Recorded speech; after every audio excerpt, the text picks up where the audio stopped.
let's focus our attention on Electoral Act 2022. How has it, effectively addressed past challenges in our electoral system? Thank you very much once again. When we look at the Electoral Act 2022, putting in mind that we have the 2026 Electoral Act now, right? When we look at the Electoral Act 2022, it introduced a lot of new technology in Electoral Act, in our Electoral Act. The Electoral Act 2022 saw the introduction of beavers. We migrated from card reader to beavers. Mind you, when I was making my analysis earlier on, I said we have series of electoral reforms in the Fourth Republic. Now, from 2011 to 2015, marked the beginning of introduction of technology in our electoral system. Where card reader was introduced, and now we graduated to beavers. One fantastic thing that the Electoral Reform 2022 has done is that it introduced beavers. It introduced IREF. And what is what is this electoral reform saying? Because each time, each electoral cycles, we've had issues with election results. And the reformers is looking at how can we curtail all this problem. There's no how we can do without technology. We are in the 21st century, and the only way, the only way we need to conform with global civilization and to tackle all of this issue is by introducing technology. And that was why IRF, beavers, and the like was introduced in the 2022 electoral reform. Now, what have they done differently? If you look at the 2026 electoral reform vis-a-vis the 2022 electoral reform, we've graduated from 2022 now to 2026 because we are preparing for 2027 general elections. We are going to discover that there have been some major amendments in these two electoral acts. And that is why it's important for us to beam our searchlight on these two reforms. I would want to mention about 8 very, very important holistic aspects of these reforms. Now, in the 2022 electoral reform, there are provision for finance, right?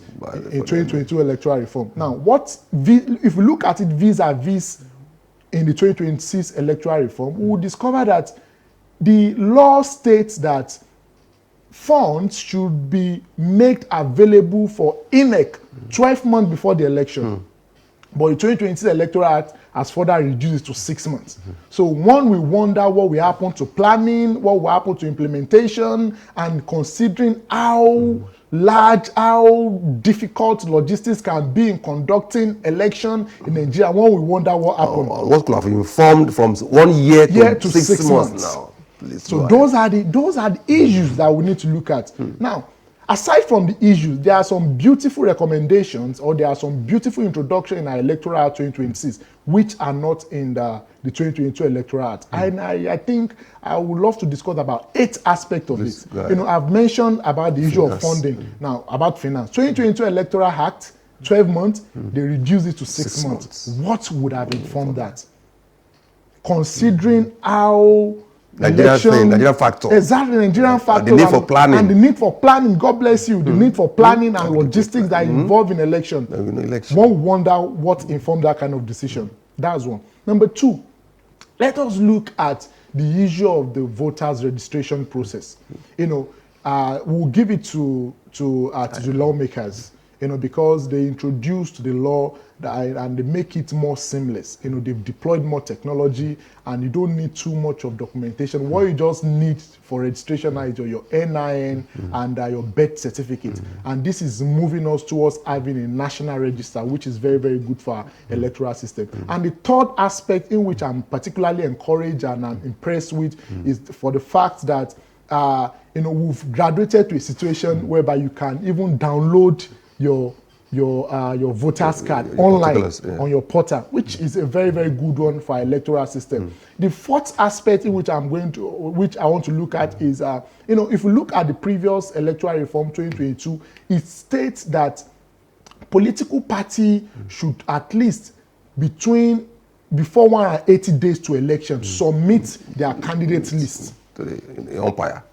to the umpire, but they reduced it to 120 days. When we imagine why the reduction again.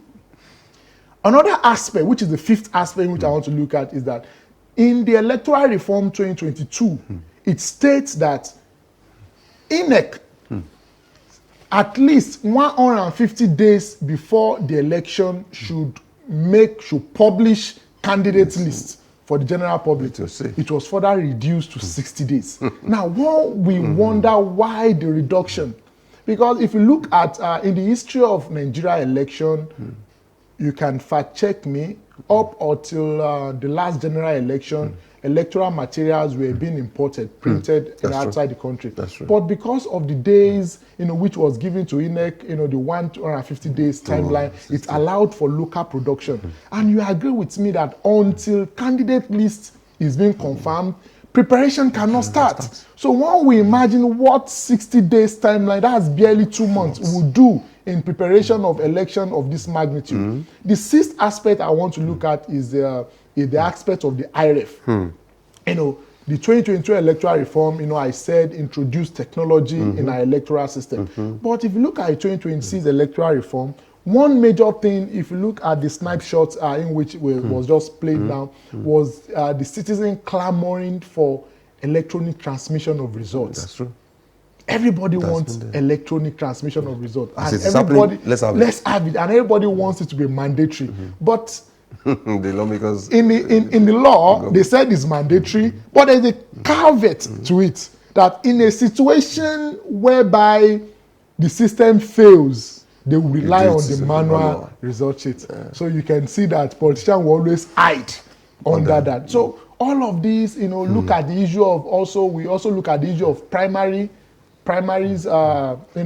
they introduced direct primary and consensus, and the Electoral Act give room for all the powers to conduct the primary in the hands of the political party without, and they are meant to even make their rules and regulations during, and we can see what happened in the primaries. They tell you it's family affair. I'm telling you, sir. So when we wonder why we have the electoral reform, whereby they are counting 50, 100, 1,000, and so on and so forth, without mentioning any political party. So all of these are issues in which we need to look at, and electoral reform is meant to check all of this. And one beautiful thing in which is in this electoral reform 2026, which I will give it to the lawmakers also, is the issue of the electronic register of political party members. In the Electoral Act, it was stated that at least 21 days before primaries, every political party must maintain an accurate voter register on their, which is quite a good one. So if we look at the electoral reform 2022 and that of 2026, we will discover that there is a movement from what we used to have. 2022 electoral reform has corrected a lot of things, introduced technology, which is a very good one. The 2020 electoral reform has built on it, and I think reforms will always come. People will still clamor for more reform. Before the next election cycle, definitely we'll still have more reform, because we've already have people criticizing what we have already. So it can always be better.